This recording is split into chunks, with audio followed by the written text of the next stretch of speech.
O porquê de Homem-Aranha No Way Home ser tão bom assim, não é porque nós tivemos os 3 Homens-Aranhas no filme, mas sim porque se fechou-se o arco do Homem-Aranha do Tom Holland. E também na última cena pós-crédito, nós tivemos a aparição do teaser de Doutor Estranho no Multiverso da Loucura, onde apareceu o Doutor Estranho Supremo. Será mesmo ele o vilão do filme? O que tornou o Homem-Aranha do Tom Holland um dos melhores?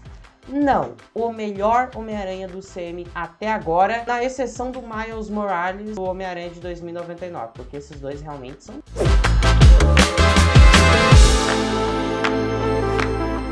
Opa, sou o Eduardo e hoje, diferentemente do que muitos canais estão falando aí sobre Homem-Aranha No Way Home, hoje eu vou falar sobre a experiência do espectador e a construção da narrativa da trilogia do Homem-Aranha do Tom Holland. Por mais que muitos criticaram o Homem-Aranha do Tom Holland, e de fato, os 2 primeiros filmes foram muito ruins, a questão era o roteiro.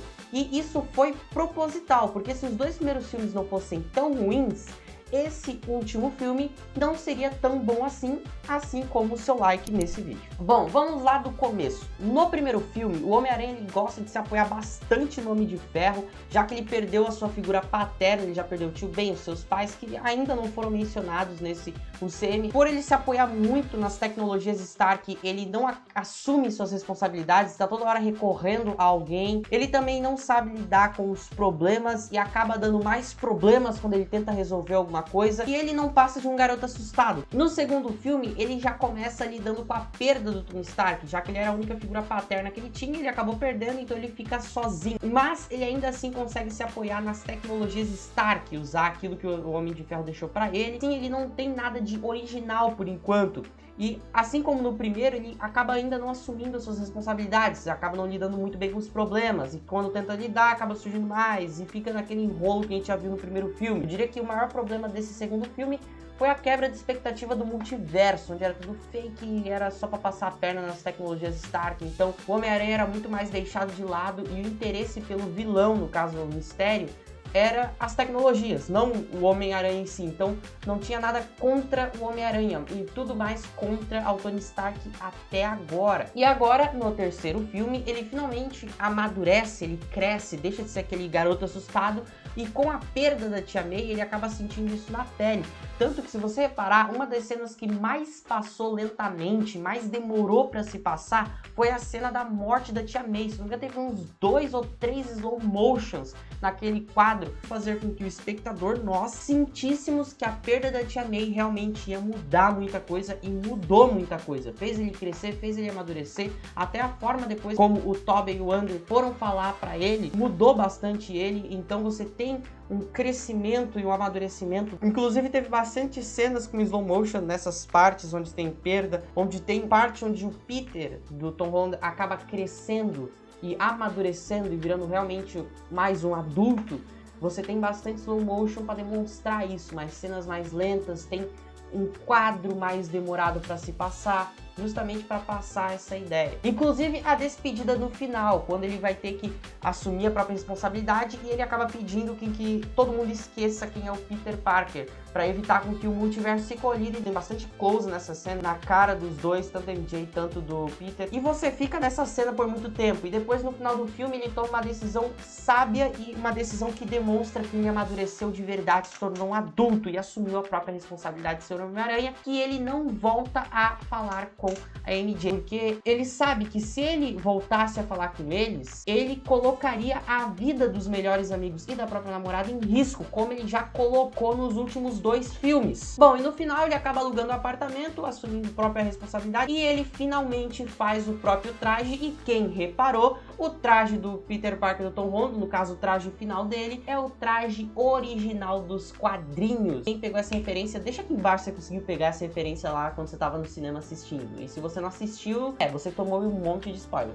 Para No Way Home ser tão incrível, os 2 últimos filmes tinham que ser péssimos obrigatoriamente. Senão as cenas, a construção do personagem e a narrativa não teria tanta importância e nem o peso que tivemos nesse filme. Porque não é apenas um garoto que cresceu e amadurece, mas também um arco que se fecha no terceiro filme. E o final dele lembra muito dos quadrinhos. E finalmente o Peter Parker que conhecemos. Por isso que Homem-Aranha Sem Volta para Casa é o melhor filme da trilogia do Tom Holland e um dos melhores da Marvel até agora. O ritmo dele também é muito bom. Quando é pra acelerar e passar mais lento, como aquelas cenas de despedida, aquela cena que mostra o personagem amadurecendo, ele passa mais lento, passa a sensação. Quem tá no cinema sente esse peso. Eles conseguiram passar e transmitir isso muito bem. E também quando tem que passar mais rápido numa cena de ação, quando tem que acelerar o ritmo, eles aceleram de uma forma gradual, de uma forma que não seja tão brusca, com bastante B-roll. Isso é muito legal, tem uma transição bem leve e sutil entre uma cena e a outra. Isso foi muito bem trabalhado no filme. Esse filme, ele não é brega e nem clichê, mas ele é o mais dramático. Criaram suspenses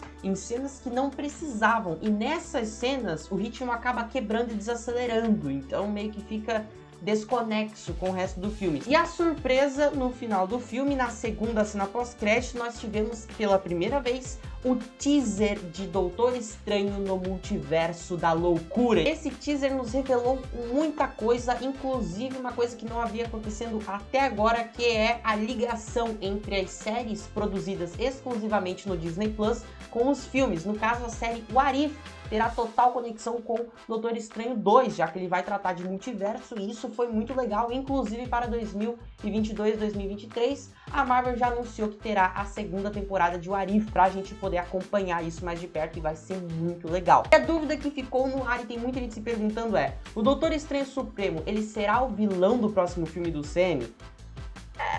Não, tá? Mas por que não? Por mais que o Wong tenha falado, ele mesmo era a ameaça ao multiverso. Isso acontece porque com apenas uma joia do infinito ele conseguiu manipular o tempo e destruir um universo inteiro, e o Ultron precisou de 5 joias. Então, simples, o Doutor Estranho Supremo, ele não é do mal e maligno. Ele inclusive é um guardião do multiverso e ficou responsável por guardar o Arnim Zola e o Killmonger lá no final da série. Inclusive, o próprio Doutor Estranho Maligno fala: as coisas saíram do controle.